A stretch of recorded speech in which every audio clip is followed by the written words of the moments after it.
লুকোচুরি খেলবে? লুকোচুরি তুমি লুকাও, আমি ঠিকই তোমাকে খুঁজে পাবো।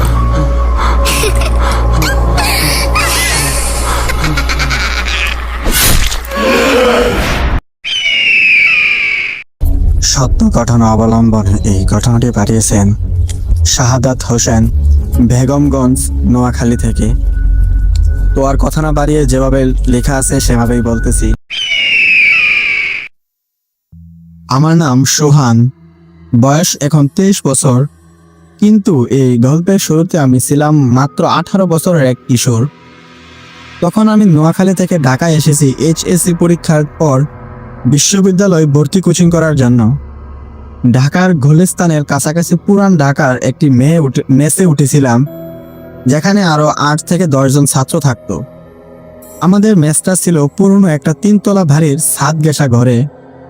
ঘরটা ছোট হলেও থাকার মতো করে গুছিয়ে নিয়েছিলাম, আর ওই ছাদটাই ছিল আমার সবচেয়ে প্রিয় জায়গা। প্রতিদিন রাতে আমি ছাদে উঠে বসে থাকতাম। নীরবতা, হালকা বাতাস আর তারা ভরা আকাশ সব মিলিয়ে একটা অন্যরকম প্রশান্তি পেতাম সেখানে। সেই সময়টার কথা আজও মনে হলে গা শিউরে ওঠে, কারণ ওই ছাদে আমি প্রথম দেখি তাকে, একজন মেয়েকে, যাকে আমি পরে জানতে পারি সে মানুষ নয়, সে ছিল এক জিন। তার নাম ছিল মেহজাবিন। প্রথম যেদিন তাকে দেখি সেই রাতটা ছিল রমজান মাসের 21তম রাত, অর্থাৎ 21 রমজান। তারাবির নামাজ শেষে ছাদে গেছি হালকা হাওয়া খেতে। রাত তখন প্রায় 11:30। ছাদে দাঁড়িয়ে মোবাইলে গান শুনছিলাম। হঠাৎ খেয়াল করি পাশের বিল্ডিংয়ের ছাদের এক কোণায় একটা মেয়ে দাঁড়িয়ে আছে। মনে হলো সাদা ড্রেস পরা, চুলগুলো খোলা, চুপচাপ দাঁড়িয়ে আছে। প্রথমে ভেবেছিলাম পাশের বাসার কেউ হবে, হয়তো ফোনে কথা বলছে বা হাওয়া খেতে এসেছে। কিন্তু কিছুক্ষণ পর যখন তাকালাম, আমার বুকের ভেতর হঠাৎ করে ধক ধক করে উঠল। মেয়েটা স্থির দাঁড়িয়ে, একদম নাড়াচাড়া করে না, আর তার চোখ দুটো অস্বাভাবিকভাবে জ্বলছিল, যেন দুইটা নীরব আগুনের পিণ্ড। আমি ভয় পেয়ে দ্রুত নিচে নেমে আসি, কাউকে কিছু বলি না।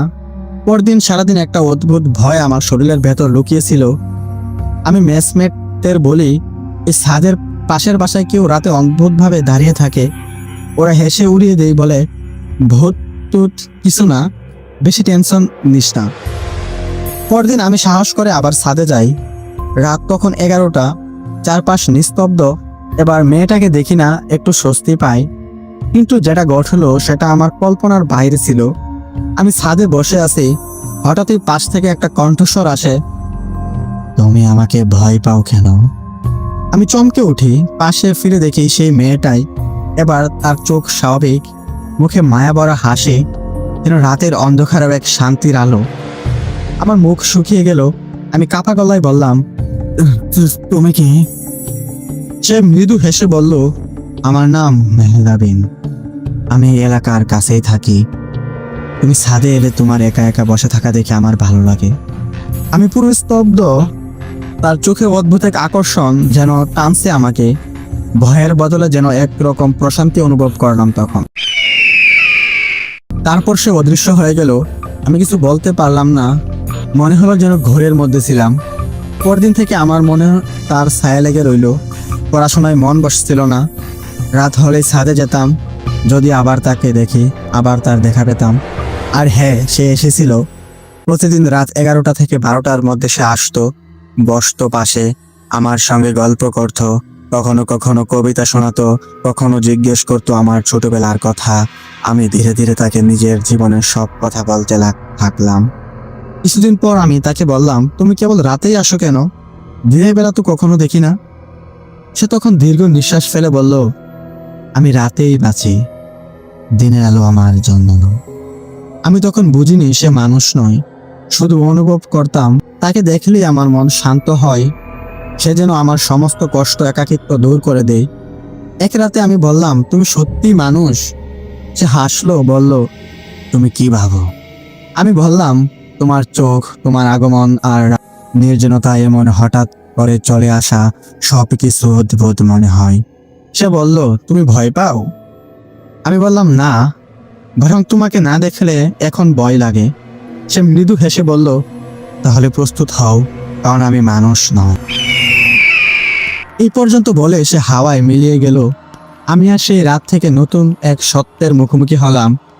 আমি এক জিন মেয়ের প্রেমে পড়ে গেছি। আমার জীবনের সবচেয়ে বড় সত্যটা যখন জানলাম, তখন এক ধরনের শূন্যতা ঘিরে ধরেছিল আমাকে। আমি যাকে ভালোবেসে ফেলেছি সে মানুষ নয়, বরং এক জিন।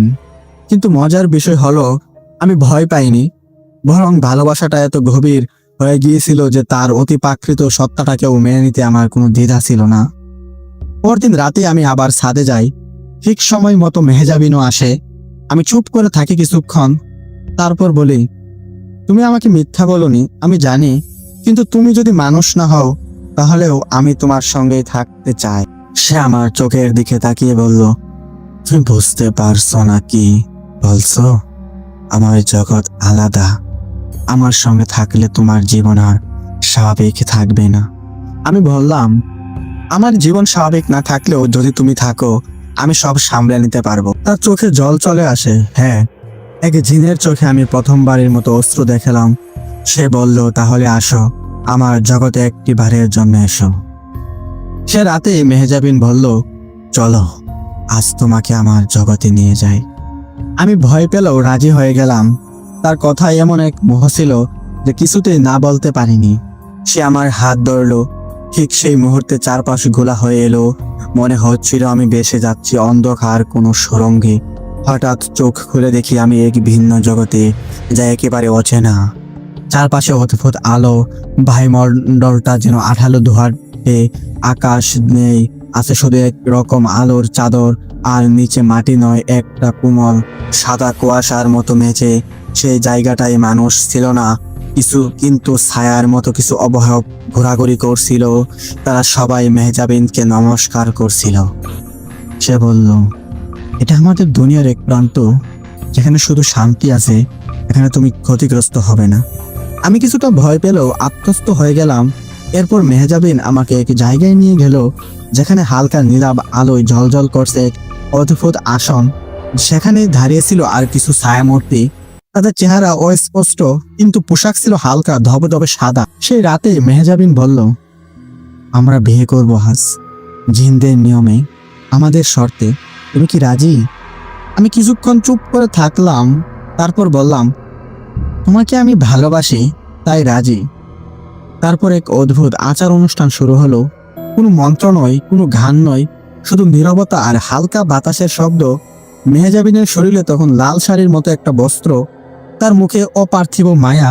আমার সামনে দাঁড়িয়ে সে বলল, আমার হৃদয় তোমার, এই দুনিয়া আর ওই দুনিয়া দুই জায়গায়, সীমান্তে তুমি এখন আমার স্বামী। বিয়ে সম্পূর্ণ হলো। আমি বুঝতেও পারলাম না আমি কবে যে তার জগতে বাধা পড়ে গেলাম। পরবর্তী কয়েকদিন আমি নিয়মিত তার জগতে যেতাম। কখনো গভীর রাতে ঘুমিয়ে থাকার সময় সে আমাকে টেনে নিয়ে যেত, কখনো আমি নিজেই ছাদে গিয়ে ডাকতাম তাকে।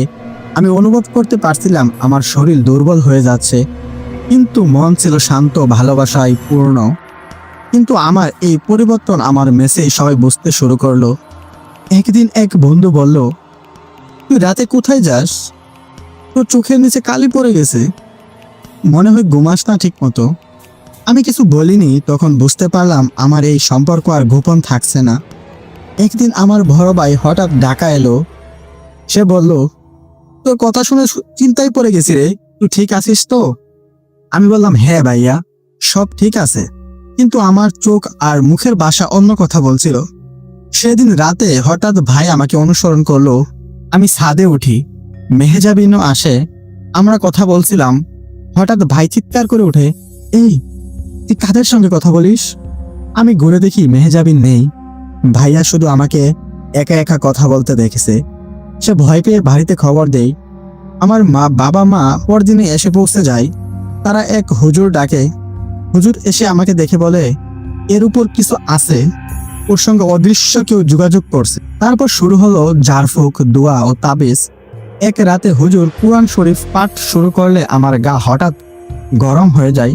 আমি কাঁপতে থাকি আর একটা ভয়ঙ্কর আর্তনাদ শুনি, তুমি আমাকে ছেড়ে দিলে সুহান, তুমি প্রতারণা করলে।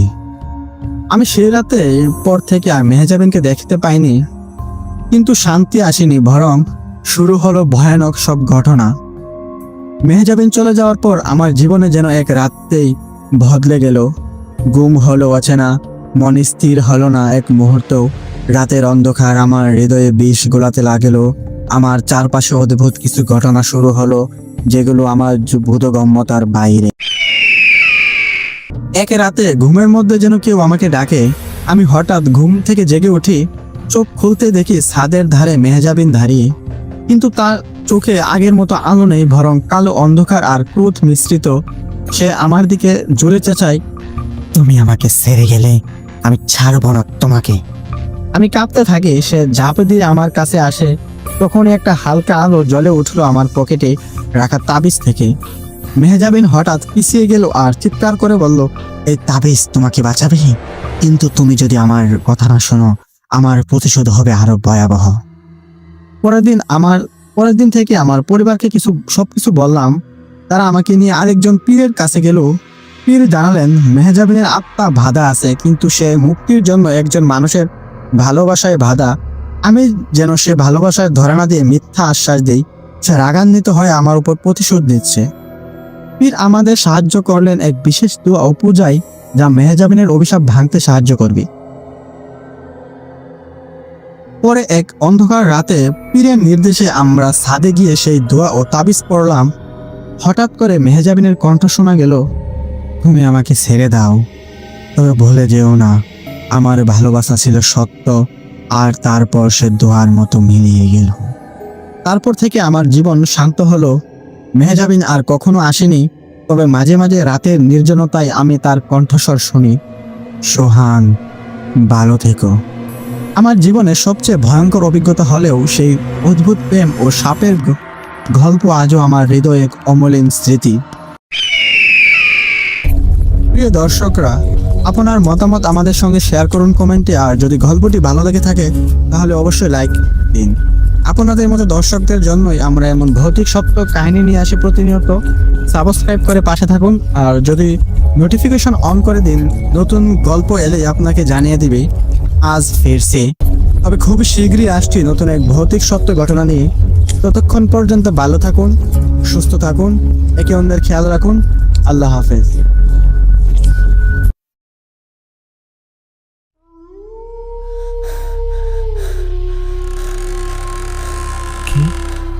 কে কে কে ওখানে? কে কে ওখানে?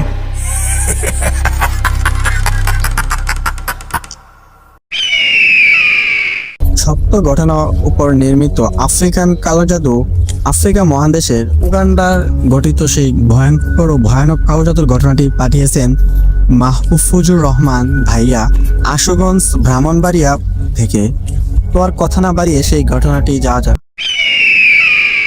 আমার নাম তানবীর আহমেদ, পেশায় একজন ভূতাত্ত্বিক বা জিওলজিস্ট। 2018 সালের মে মাসে আমি পূর্ব আফ্রিকার উগান্ডার কাম্বালে নামের একটি দুর্গম গ্রামে গিয়েছিলাম একটি আন্তর্জাতিক ভূগবেষণা প্রকল্পের কাজ করতে। আমার সঙ্গে ছিলেন সহকর্মী আরিফ এবং স্থানীয় গাইড জেম্বা। প্রথম দিন সবকিছু কেমন যেন অস্বাভাবিক লাগছিল। আশেপাশের পরিবেশ চুপচাপ, লোকজন যেন কিছু একটা লুকিয়ে রাখছে। জেম্বা আমাদের বারবার নিষেধ করছিল, জঙ্গলের পশ্চিম সীমানায় যাবেন না স্যার, ওখানে কালো ছায়া থাকে। আমি তখন হেসে উড়িয়ে দিয়েছিলাম কথাটা, কিন্তু প্রথম রাতে ঘুমানোর পর বুঝলাম কিছু একটা সমস্যা আছেই। রাতে ঘুম ভেঙে দেখি আমার তাঁবুর জানালার কাছে একটা কালো ছায়া দাঁড়িয়ে। চোখ নেই, মুখ নেই, কিন্তু তার উপস্থিতি শীতল আর ভয়ানক। আমি গলা দিয়ে আওয়াজ বের করতে পারিনি। জেম্বা দৌড়ে এসে দরজা খুলতেই ছায়াটা হাওয়ার মতো মিলিয়ে গেল। পরদিন সকালেও সেই ছায়ার ছাপ ছিল তাঁবুর পাশে, কাদা মাটিতে স্পষ্ট পদচিহ্ন। আরিফের শরীরে তখনই কিছু কালো দাগ দেখা গেল, তাকেও ছায়াটা স্পর্শ করেছিল সেই রাতে। আমরা বুঝতে পারলাম সামনে বড় কিছু ঘটতে চলছে। স্থানীয় এক বৃদ্ধ উজার কাছে নিয়ে যাওয়া হলো আমাদের। তার নাম ছিল উলুফেমি। সে আমাদের বলল, এই ছায়া কোনো সাধারণ ভূত নয়, এটা আফ্রিকার এক নিষিদ্ধ কালো জাদু উম্বরা পুরুচা, যার অর্থ অন্ধকার আত্মা। তিনি জানালেন, এই জাদু ব্যবহার হয় শত্রু ধ্বংসে, আত্মা ধরে রাখা হয় ছায়ার মধ্যে, যে তাকে ঢাকিবে তার শত্রুর ওপর ছায়া নেমে আসবে। তিনি আমাদের একটি গোপন কুঠুরিতে নিয়ে গেলেন, যেখানে মানুষের চুল, দাঁত, হাড় ইত্যাদি নিয়ে এক ভৌতিক আচার তৈরি করা হয়েছিল, আর ছিল এক কাঠের মূর্তি, কুয়াশার মতো আবছা চোখ। সেদিন রাতে আরিফ প্রচন্ড জ্বর আর বিভ্রমে পড়ে গেল, বলছিল, ছায়াটা আমার বুকে বসে আছে, নিঃশ্বাস বন্ধ করে দিচ্ছে। তার শরীরের কালো দাগ ঘন হতে লাগলো এবং গন্ধ হচ্ছিল পচা মাংসের মতো। উলুফেমি বলল, তাকে ছায়া ছাড়বে না যতক্ষণ না পুরনো পাপ খণ্ডন করা হয়। আমি তখন বিষয়টিকে যতটা সম্ভব বিজ্ঞান দিয়ে বোঝাতে চাচ্ছিলাম, কিন্তু ঘটনাগুলো আমার বিশ্বাসকেও নাড়িয়ে দিচ্ছিল। আমি জেম্বার কাছ থেকে জানতে পারলাম, কালো ছায়া সবসময় নির্দোষদের স্বীকার করে না, ও এমন লোকদের কাছে যাওয়া আসা, ভেতরে গোপন কিছু পাপ নিয়ে ঘুরে বেড়ায় যারা। এই কথাটা আমার মনে গভীরভাবে আঘাত করে। আমার মনে পড়ে গেল সেই ছোটবেলার ঘটনা। আমার চাচাতো ভাই মামুন একদিন আমরা নদীর ধারে খেলতেছিলাম। এক খেলা করতে গিয়ে আমি তাকে ঠেলে দেই পানিতে, আর সে তলিয়ে যায়। আমি কাউকে কিছু বলিনি, ওকে হারিয়ে গেছে বলেই মেনে নেওয়া হয়। সেই অপরাধ বোধ আমি সারা জীবন ভয়ে বেরিয়েছি। সেই রাতেই আমি ছায়াটিকে স্বপ্নে দেখি, নদীর ধারে দাঁড়িয়ে, পিছনে ছায়ার আবরণ, আর মামুন বলছে, আমাকে মেরে ফেলে এসেছিস, ছায়া তোর পেছনেই থাকে। ঘুম ভেঙে আমি উলুফেমির কাছে যাই। সে বলল, পাপ স্বীকার করতে হবে আর একটা প্রতীকী বলি দিতে হবে, যাতে ছায়া তোমার আত্মা ছেড়ে দেয়। আমি তাকে অনুরোধ করি, আমি যা করেছি তা স্বীকার করছি, আমাকে রক্ষা করতে। সেই রাতে উলুফেমি এক আচার সম্পূর্ণ করলেন। আগুনের চারপাশে ঘুরে পবিত্র ছাই ছড়িয়ে দিলেন আমাদের উপর। মন্ত্র পড়া হচ্ছিল অজানা ভাষায়। রাত গম্ভীর হলে হঠাৎ আমাদের তাঁবুর চারপাশে এক অদ্ভুত আওয়াজ শুরু হয়। কুয়াশার মধ্যে আবার সেই ছায়াটাও ফুটে ওঠে, কিন্তু এবার ওটা কিছু করেনি, বরং আমার সামনে দাঁড়িয়ে রইল। তারপর ধীরে ধীরে হাওয়ায় মিশে গেল। আরিফের দেহের দাগ মুছে গেল, তার জ্বরও সেরে গেল। রাতের মধ্যে পরদিন সকালে ও হাঁটতে পারছিল। উলুফেমি বলল, ছায়া চলে গেছে, তুমি নিজের পাপ স্বীকার করেছো, এখন তুমি মুক্ত। তুমি মনে রেখো, ও সময় ফিরে আসতে পারে। ও শুধু অন্ধকারে নয়, তোমার ভেতরেও। সেই ঘটনার পর আমি আর ওখানে থাকিনি। দেশে ফিরে এসে শিক্ষকতা পেশা বেছে নিয়েছি। মাঝে মাঝে রাতে ঘুম ভাঙে, কুয়াশায় চোখে পড়ে ছায়ার মতো কিছু, কিন্তু তারপর আবার মিলিয়ে যায়। আজও মনে পড়ে কামবালের সেই রাত, সেই ছায়া আর সেই অন্ধকার, যা শুধু চোখে নয়, আত্মায়ও লেগে থাকে। এই গল্পটি শুধুমাত্র একটি ভৌতিক কাহিনী নয়, এক অনুশোচনা, ক্ষমা প্রার্থনা এবং অতীতের ভয়াবহ মুখোমুখি হওয়ার সাহসের গল্প।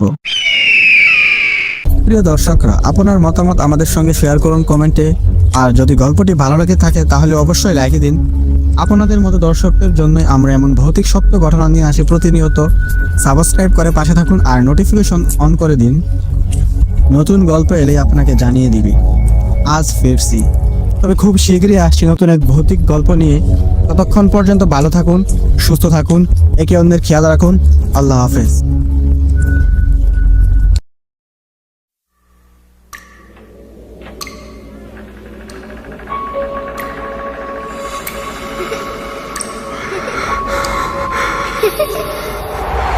লুকোচুরি খেলবে? লুকোচুরি? তুমি লুকাও, আমি ঠিকই তোমাকে খুঁজে পাবো।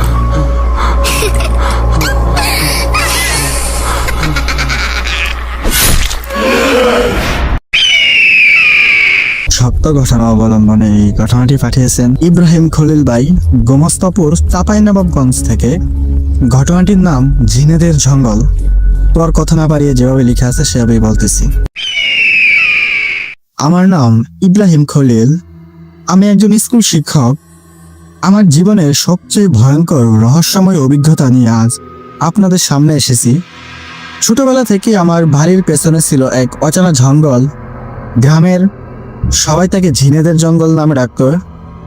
সেখানে যাওয়া মানেই ঝুঁকি, কারণ অনেক লোক ওই জঙ্গলের হারিয়ে গিয়েছে বা অদ্ভুত অভিজ্ঞতার শিকার হয়েছে। 1995 সালের কথা।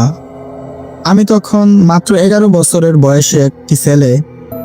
স্কুল থেকে ফিরে গিয়েছিলাম গ্রামের বাড়িতে, যেখানে দাদার সঙ্গে থাকতাম। পেছনে ছিল সেই ঝোপ জঙ্গল। আমাদের গ্রামের মানুষজন সেখানে যেত না, বিশেষ করে রাতের বেলা। একদিন বিকেলে ছোটখাটো গরু ছাগল নিয়ে খেলছিলাম, আচমকা একটি ছাগল ঝোপের ভিতর ঢুকে গেল। আমার মনে হয়েছিল ওটাকে বাইরে আনার জন্য আমাকে ঝোপে ঢুকতে হবে। দাদা তখন আমাকে বলল, ওখানে যেও না, ঝুঁকিপূর্ণ জায়গা। কিন্তু আমার কৌতূহল আর দায়িত্ববোধ আমাকে সেখানে ঠেলে দিল। ঝোপের ভেতর ঢুকে প্রথম যে জিনিসটি দেখালাম তা ছিল গাছের নিচে অদ্ভুত এক আলো, সবুজাভ ঝলমল করছে। চারপাশে অদ্ভুত শীতল বাতাস বইছিল। হঠাৎ পেছন থেকে কাঁপুনি লাগানো সুরে কেউ বলল, এখানে এসো না। আমি হতবাক হয়ে ঘুরে দাঁড়িয়ে দেখি একজন বৃদ্ধ দাঁড়িয়ে আছে। তার চোখ লালচে রঙের এবং মুখ অস্বাভাবিক ভঙ্গিতে। আর তার চেহারা দেখে আমার কানে যেন আওয়াজ গর্জন করছে, পালিয়ে যা। আমি ধরে বাড়ির দিকে এলাম, কিন্তু মনে হচ্ছিল কেউ আমার পিছু নিচ্ছে। এভাবে কেটে গেল দিনটি। পরদিন সকালে গ্রাম সারা লোকজনের কাছে এই ঘটনার কথা বললাম। তারা সবাই আমার কথায় বিশ্বাস করতে চায়নি, কিন্তু বৃদ্ধের কথা সবাই শুনেছিল। একজন বয়স্ক লোক বলল, সেদিন রাতে জঙ্গলের ভেতরে জিনের দল আসে, তারা তাদের স্থান রক্ষা করে, মানুষ ঢুকলে শাস্তি দেয়। গ্রামের বয়স্কদের মতে এই জঙ্গলের ভেতর এক সময় একটি পুরনো মন্দির ছিল। মন্দিরটি কয়েক শত বছর আগের, যেখানে কালো জাদু হতো। মন্দিরের ধ্বংসাবশেষ এখনো জঙ্গলের গায়ে লুকানো আছে। সে মন্দির থেকে শুরু এই জিনেদের বাস। তারপর থেকে রাতে স্বপ্ন দেখতে শুরু করলাম। জঙ্গলের গাছের ছায়ায় সাদা কাপড় পরা মানুষ সমূহ হাত নাড়িয়ে আমাকে ডাকছে। তারা বলছে, এখনো সময় আছে, আসো আমাদের সঙ্গে। স্বপ্নগুলো এতই ভয়ঙ্কর যে রাতে ঘুমাতে পারতাম না আমি। বাড়ির বড়রা বলল, এগুলো জিনেদের ডাক। 1998 সালের একদিন আমাদের গ্রামের এক বাচ্চা ছেলে ওই জঙ্গলে হারিয়ে যায়। সারাদিন খোঁজাখুঁজি শেষে ঝোপের ভিতর একটি পচা গাছের নিচে তার মরদেহ পাওয়া যায়। সে দেখতে অস্বাভাবিক অবস্থায় ছিল, মুখে ভয়াবহ আতঙ্ক, শরীর ছিল ভেঙে চুরে চুরমার করা। এই ঘটনার পর গ্রামের মানুষ আরো বেশি আতঙ্কিত হয়ে উঠল। কেউ কেউ বলল, এ জঙ্গল থেকে দূরে থাকো, না হলে আর ফিরে আসতে পারবে না। সেদিন সন্ধ্যায় গড়িয়ে গিয়েছিল। গ্রামের এক অদ্ভুত নীরবতা ছিল। সবাই জানতো সেই রাতটা ঝুঁকিপূর্ণ, কিন্তু আমার মনে হয়েছিল ছাগলটাকে খুঁজে পেতে হবে, আর সেটাই ছিল আমার জীবনের সবচেয়ে বড় ভুল সিদ্ধান্ত। আমি ঝোপের প্রান্তে পৌঁছালে দেখতে পেলাম ছাগলটা একটি ছায়ামূর্তির কাছাকাছি দাঁড়িয়ে আছে। সে ছায়ামূর্তি সাদা কাপড়ে মোড়া, কিন্তু মুখটা একেবারে অদৃশ্য। সে আমার দিকে হাত বাড়িয়ে ডাকছে, এসো এসো। আমার পায়ের তলা থেকে যেন মাটি সরতে শুরু করলো। আমার শরীর কাঁপতে লাগলো, কিন্তু ভয় পেয়ে পালানোর বদলে আমি তার দিকে এগিয়ে গেলাম। হঠাৎ করে চারপাশে বাতাস থেমে গেল, পাখিরা নিশ্চুপ হয়ে গেল, গাছের একটি পাতাও যেন নড়ল না, সব থেমে গেল। সেই মুহূর্তে আমি শুনলাম দূর থেকে আওয়াজ, যেন কেউ হাড় কাঁদছে, আবার কেউ যেন গুঞ্জন করছে আমার নাম। হঠাৎ পিছন থেকে একটা কণ্ঠস্বর ভেসে আসলো, তুই কোথায় যাচ্ছিস? ফিরে যা। আমি ঘুরে দাঁড়ালাম, কিন্তু সেখানে কেউ ছিল না। হঠাৎ আমার হাত থেকে ছাগলটা পালিয়ে গেল। আমি দৌড়াতে লাগলাম ছাগলটির পিছনে পিছনে, কিন্তু হঠাৎ মাটিতে পড়ে গেলাম। তখন আমার চোখের সামনে অদ্ভুত এক আলোক চক্র গড়িয়ে উঠলো, আর আমি হারিয়ে গেলাম। আমার পায়ের তলায় যেন আগুন লেগে গেছে। মাটিতে পড়ে থাকতে থাকতে হঠাৎ চোখ খুলতে দেখি চারপাশ হঠাৎ করে ঘন অন্ধকার হয়ে গেল, কিন্তু একটা নরম আলো চারদিকে ছড়িয়ে আছে। আমি বুঝতে পারলাম আমি জঙ্গলের ভেতরে আছি, কিন্তু কোন জায়গায় তা বুঝতে পারছি না। সেই থেকে একদল সাদা কাপড়ে মোড়া ছায়ামূর্তি আমার দিকে এগিয়ে আসতে লাগলো। তাদের চোখ থেকে এক যেন নীলাভ শীতল জ্বালা বের হচ্ছিল। তারা আর কেউ নয়, জিনেরা। তাদের একজন বলল, তুই আমাদের সঙ্গে চলে আসবি। আমি দৌড়ানোর চেষ্টা করলাম, কিন্তু শরীর যেন শিকল দিয়ে বাঁধা আমার। তখনই আমি মনে করলাম জীবনের সব ভুল ভ্রান্তি আর ভুল সিদ্ধান্তের জন্য আমাকে শাস্তি দেওয়া হচ্ছে আসলে সেটা। কিন্তু আমি গুঞ্জন শুনলাম, দয়া করে বাঁচার পথ খুঁজে নাও। হঠাৎ সে বৃদ্ধ, যাকে আমি আগে দেখেছিলাম প্রথম দিন, উপস্থিত হলেন আমার সামনে। তিনি আমার হাতে একটা ছোট দোয়া বই ধরিয়ে দিলেন। তারপর বললেন, এই দোয়া পাঠ করো, তুমি বাঁচতে পারবে। আমি সমস্ত শক্তি দিয়ে শুরু করলাম ও দোয়াটি পড়া। তখন অদ্ভুতভাবে জিনেরা ধীরে ধীরে পিছু হটে গেল। আমি দৌড়ে সেই জায়গা থেকে বেরিয়ে আসলাম। এরপর থেকে আমি ওই ঝোপ জঙ্গলে আর কখনো যাইনি। গ্রামে ফিরে অনেক বছর পার হলো, কিন্তু সেই রাতের অভিজ্ঞতা আমাকে জীবনের জন্য বদলে দিয়েছে। আমি আর সব সময় আমার অন্যকে সতর্ক করি যেন কেউ জিনেদের জঙ্গলে আর না যায়। প্রিয় দর্শকরা, আপনি বা আপনার কোনো বন্ধু বান্ধব বা আত্মীয় স্বজনের সঙ্গে ঘটে যাওয়া ভৌতিক সত্য ঘটনাগুলো শেয়ার করতে চাইলে আমাদের মাধ্যমে জানাতে পারেন। আমাদের ডিসক্রিপশনে দেওয়া ইমেল অ্যাড্রেস বা ফেসবুক পেজে মেসেজ দিন। আমাদের ইমেল অ্যাড্রেসের নাম myskrishaadubidi@gmail.com। আবারও বলতেছি myskrishaadubidi@gmail.com। আমাদের ফেসবুক পেজে মেসেজ দিন। গল্প লিখে দিতে পারেন বা সরাসরি ভয়েস ক্লিপ দিতে পারেন, সেটা সম্পূর্ণ আপনার ইচ্ছে। আপনার মতামত আমাদের সঙ্গে শেয়ার করুন কমেন্টে। আর যদি গল্পটি ভালো লেগে থাকে তাহলে অবশ্যই লাইক দিন। আপনাদের মতো দর্শকদের জন্য আমরা এমন ভৌতিক সত্য কাহিনীগুলো নিয়ে আসি প্রতিনিয়ত। আর সাবস্ক্রাইব করে পাশে থাকুন, নোটিফিকেশন অন করে দিন যাতে নতুন ভিডিও এলে আপনাকে জানিয়ে দেই। আজ ফিরছি, তবে খুব শীঘ্রই আসছি নতুন এক ভৌতিক সত্য ঘটনা নিয়ে। ততক্ষণ পর্যন্ত ভালো থাকুন, সুস্থ থাকুন, একে অন্যের খেয়াল রাখুন। আল্লাহ হাফেজ।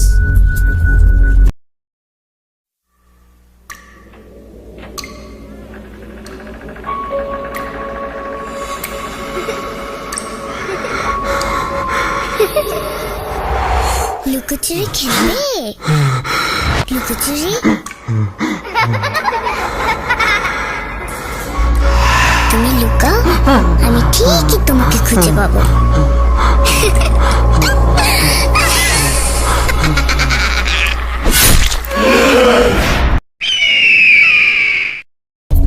সত্য ঘটনা অবলম্বনে এই ঘটনাটি পাঠিয়েছেন নাজমা আক্তার, হবিগঞ্জ জেলা, সিলেট বিভাগ থেকে। তো আর কথা না বাড়িয়ে যেভাবে লেখা আছে সেভাবেই বলছি।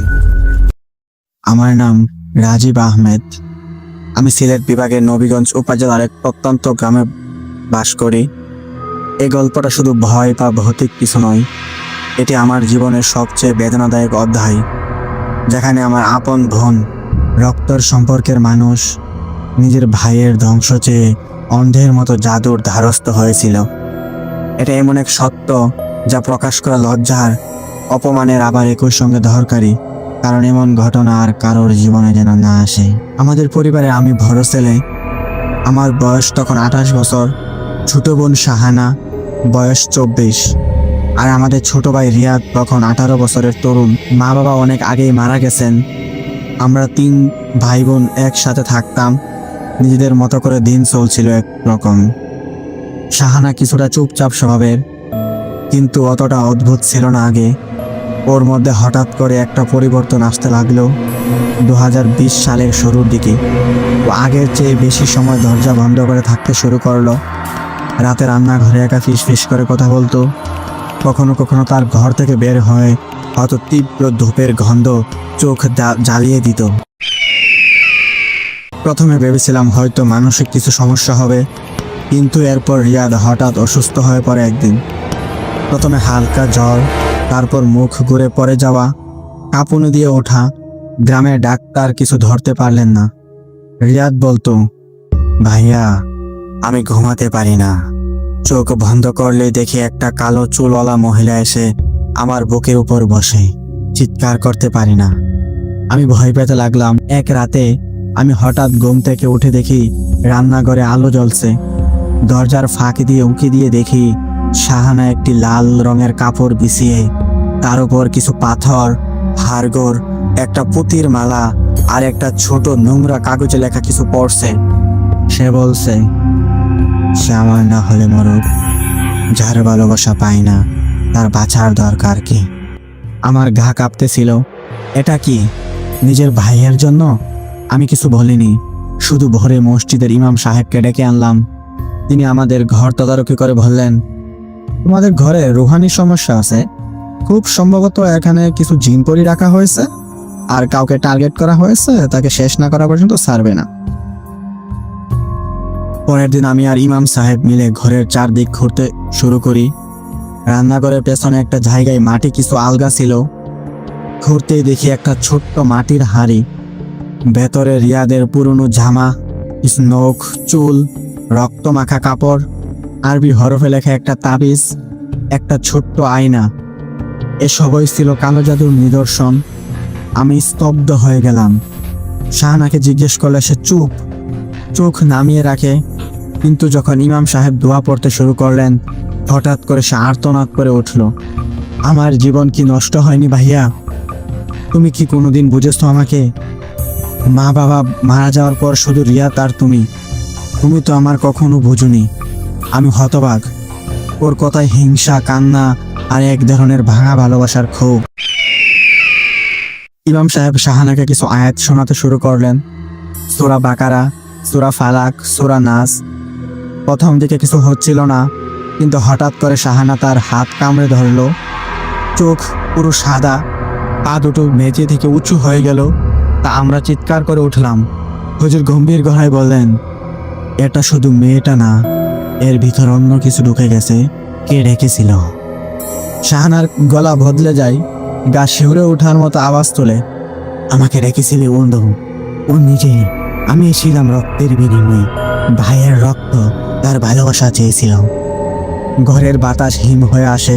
হুজুর বললেন, এটা জিন, যাকে ডাকা হয়েছিল সে এখন ছেড়ে যাবে না সহজে। 3 দিন ধরে হুজুর আমাদের বাড়ি থেকে জাদুর প্রভাব কাটাতে দোয়া পড়তে থাকেন। রাত হলে পুরো বাড়ি জুড়ে আজান, কুরআনের তিলাওয়াত। কিন্তু প্রতি রাতে রিয়াদের শারীরিক অবস্থা আরো খারাপ হতে লাগলো। সে হেঁটে বেড়ানো বন্ধ করে দেয়, চোখের নিচে কালি, গলা শুকিয়ে যায়। বলতো, ভাইয়া আমার ঘাড়ের উপর কেউ নিঃশ্বাস নিচ্ছে, আমি মরছি ভাইয়া।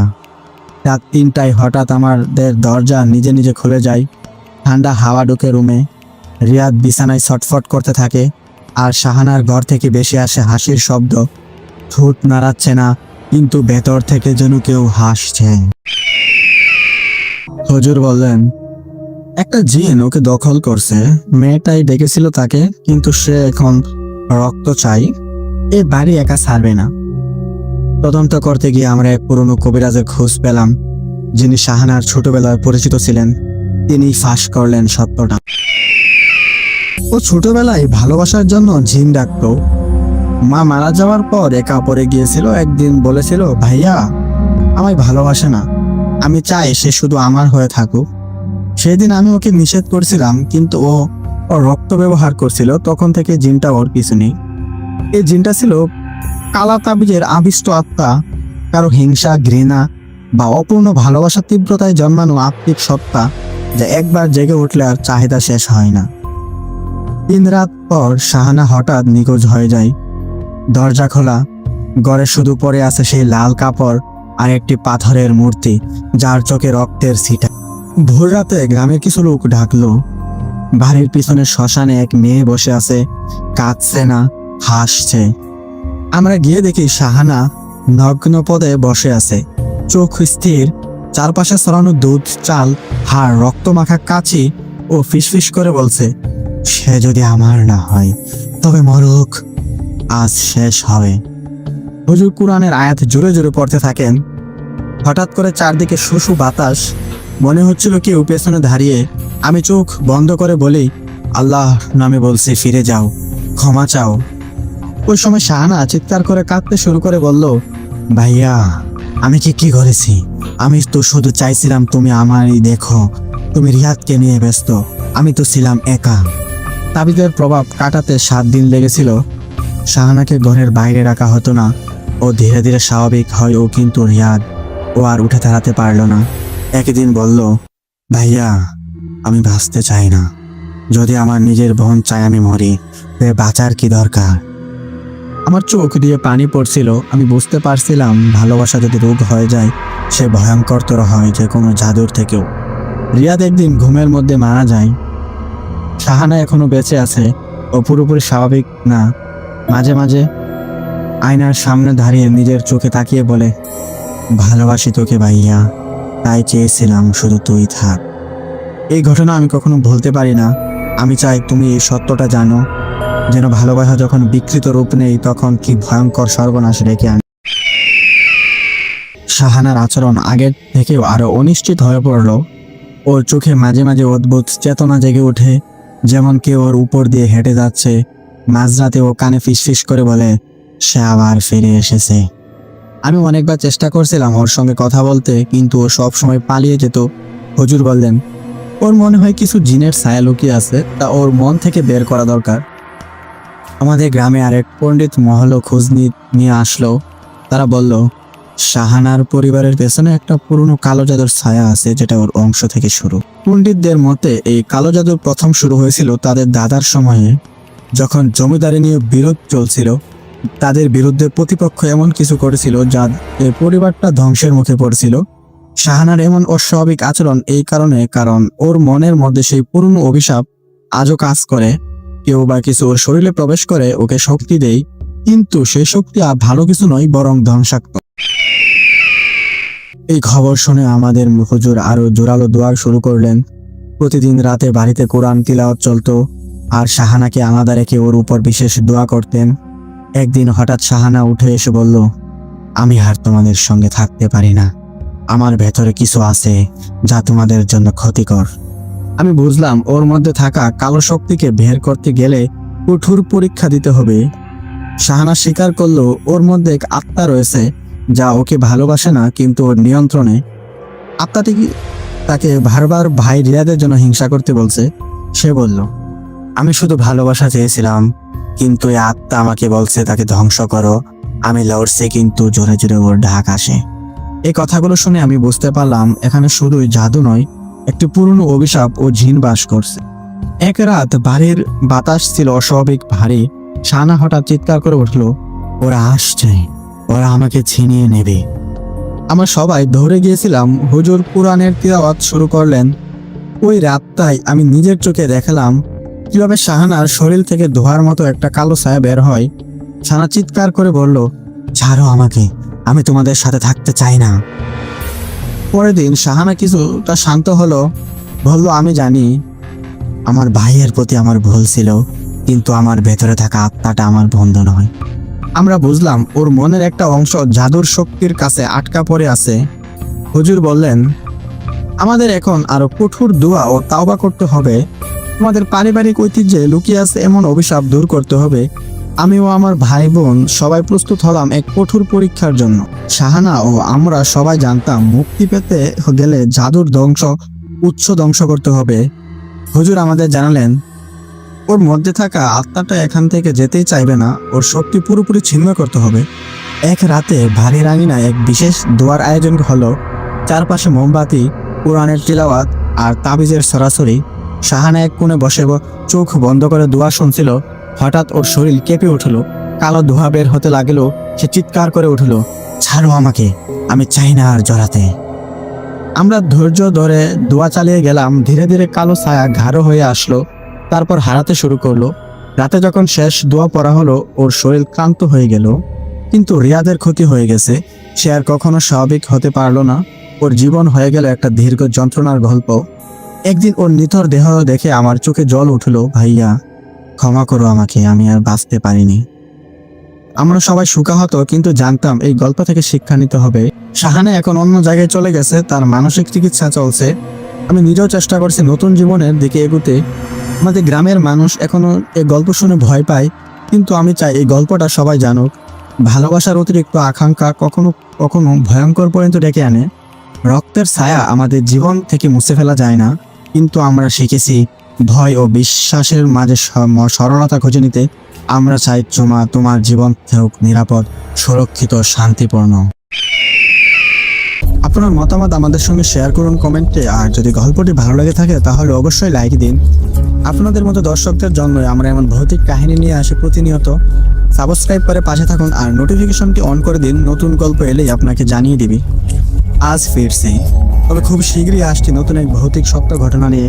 ততক্ষণ পর্যন্ত ভালো থাকুন, সুস্থ থাকুন, একে অন্যের খেয়াল রাখুন। আল্লাহ হাফেজ।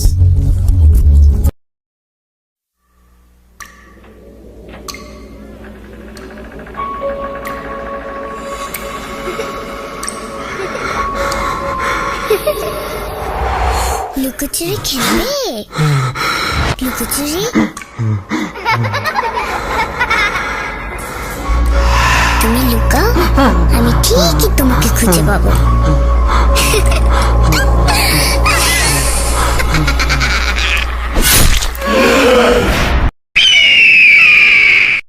সত্য ঘটনা অবলম্বনে এই ঘটনাটি পাঠিয়েছেন ইমরান হোসেন ভাইয়া, মাদারীপুর থেকে।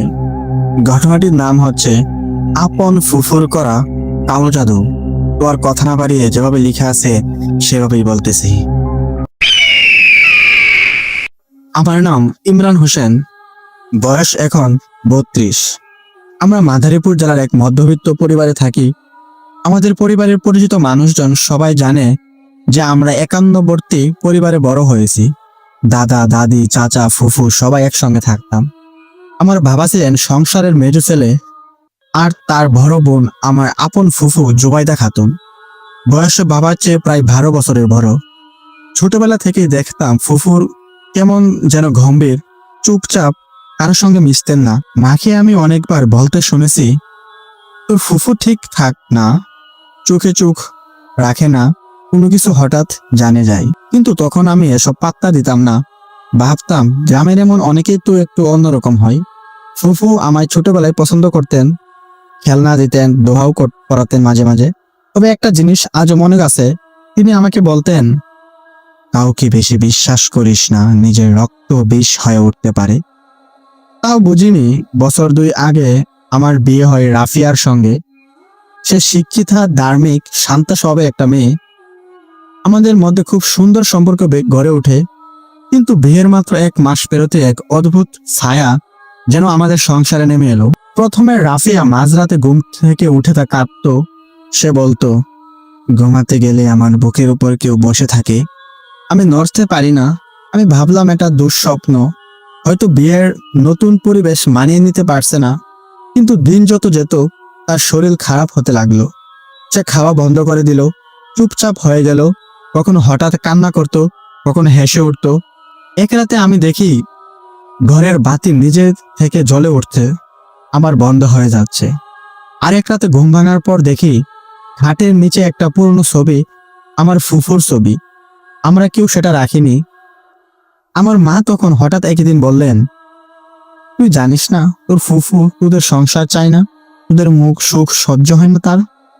আমি অবাক হলাম, ফুফু তো অনেক দিন হলো আসেন না, তবে কেন এমন কথা? মা বললেন, তোর বিয়ের পর থেকে সে একেবারও আসে নাই। আমার মনে বিশ্বাস হচ্ছিল না, কিন্তু আমি বুঝে গেছিলাম এটা তার সাধারণ কিছু না। একদিন রাফিয়া পুরোপুরি জ্ঞান হারালো। তার মুখ দিয়ে এক পুরুষ কণ্ঠ বের হলো, আমরা এসেছি, ওকে নেব, ওর শাস্তি হবে। তাকে ধরে রাখতে পারছিলাম না আমরা কেউ। তখনই সিদ্ধান্ত নিলাম একজন অভিজ্ঞ হুজুরের কাছে যাব। আমরা যাই হাফেজ আব্দুল করিম সাহেব এর কাছে। তিনি 35 বছর ধরে রুহানি চিকিৎসা করেন। আমাদের কথা শুনে তিনি বলেন, আপনার স্ত্রীর উপর কালো জাদু করা হয়েছে। এটি সাধারণ কিসমের না, বরং খুব ভয়ানক ধ্বংসাত্মক রকমের এক কালো জাদু। তিনি আরো বলেন, এই ধরনের কালো জাদু করার জন্য জিনদের সাথে চুক্তি করতে হয়, আর এই চুক্তি করে সে যাকে আপনার পরিবারের কত একজন বলে জানেন। আমি হিম হয়ে গেলাম। তিনি রুকাইয়া পড়া শুরু করলেন। তৎক্ষণাৎ রাফিয়া কাঁপতে শুরু করলো। সে কাঁদছে, চিৎকার করছে, আবার কখনো জোরে জোরে হাসছে। হুজুর ফু দিতে দিতে বললেন, এ মেয়ের শরীরে 3টি জিন বসানো হয়েছে, এক পুরুষ 2টি নারী। এরা দীর্ঘ সময় ধরে ওর শরীরে ছিল। রুকাইয়ার শেষে হুজুর আমাদের বললেন, বাসায় ফিরে গিয়ে উত্তর পূর্ব কোণ খোঁজ করুন, কোন তাবিজ, কাপড় বা কুকুরের লোম জাতীয় কিছু থাকলে দেখবেন। ঘরে ফিরে সেই স্থানে ঘুরতে পাওয়া গেল এক লাল সুতোয় মোড়ানো একটা কাগজ। খুলে দেখি তার ভেতরে একটা তাবিজ, আর তাতে লেখা, ইমরান ধ্বংস হোক, ওর সংসার ভাঙুক, ওর স্ত্রী উন্মাদ হোক। আমি এক মুহূর্তে যেন জীবনের সব আলো হারিয়ে ফেললাম। এটা কে করছে? এতটা ঘৃণা কেন? পরদিন সকালে আমরা আবার যাই হুজুরের কাছে। তিনি তাবিজ দেখে বলেন, এই লেখাটি সূরা কালাম থেকে নয়, এটা কারো হাতে লেখা, বানানো কালাম। আর যে লিখেছে সে একজন নারী, এমন কেউ যার রক্তের সম্পর্ক রয়েছে আপনার সাথে। হুজুর পড়া শেষ করে বলেন, আপনার ফুফু জুবাইদা খাতুন, এরই নাম এসেছে কয়েকবার। আমি স্তব্ধ হয়ে যাই। হুজুর বলেন, তিনি বহু বছর আগে একজন জিন সেবক পীরের কাছে গিয়েছিলেন। সন্তান না হওয়ায় তিনি জিনদের ডেকে নিয়েছিলেন নিজের কাছে। তখন থেকেই তিনি শর্তে সেবা চালিয়ে যাচ্ছেন। এ ধরনের নারী নিজেদের আত্মা বন্ধক দেয় আর জিনদের দিয়ে মানুষের সংসার ভাঙায়। আমার সিদ্ধান্ত নিলাম সরাসরি মুখোমুখি হব। আমার বাবা, মা, আমি 3 জন গিয়ে হাজির হলাম ফুফুর বাড়িতে। তিনি আমাদের দেখে অবাক হননি, বরং হেসে বললেন, তোমরা আসবে জানতাম। আমার মা কাঁদতে কাঁদতে বলল, আপা তুমি আমাদের সংসার ভাঙতে চাও কেন? ফুফু হেসে বলেন, কারণ আমি চাইনি ইমরান সুখী হোক, তোরা কেউই সুখী হোক, এটা চাইনি। ওর বউটা তোকে মনে করে, ও আমার চোখে বিষ। আমার পিঠে যেন আগুন ধরে গেল। আমি কিছু বলার আগে তিনি বললেন যে জিন আমার সঙ্গে আছে, সে এখনো তোকে ছাড়েনি, সময় হলে আবার আসবে। হুজুরের নির্দেশনে 7 সপ্তাহ টানা রুকাইয়া চালালাম, ঘর থেকে ঘর ধুয়ে পরিষ্কার করলাম, সব তাবিজ পুড়িয়ে ফেলা হলো। রাফিয়ার শরীরও ধীরে ধীরে ঠিক হতে লাগলো, তবে এখনো রাতে সে মাঝে মাঝে দুঃস্বপ্নে চিৎকার করে উঠত। হুজুর বলছিলেন এই ধরনের কালো জাদু চুক্তিভিত্তিক নয়, তবে এটা ধ্বংস করে দিলে তিনি জাদু করছেন, তার জীবনও দুর্বিষহ হয়ে ওঠে। আসলে তাই ফুফুর বাড়ি এখন অন্ধকার, কেউ সেখানে যায় না।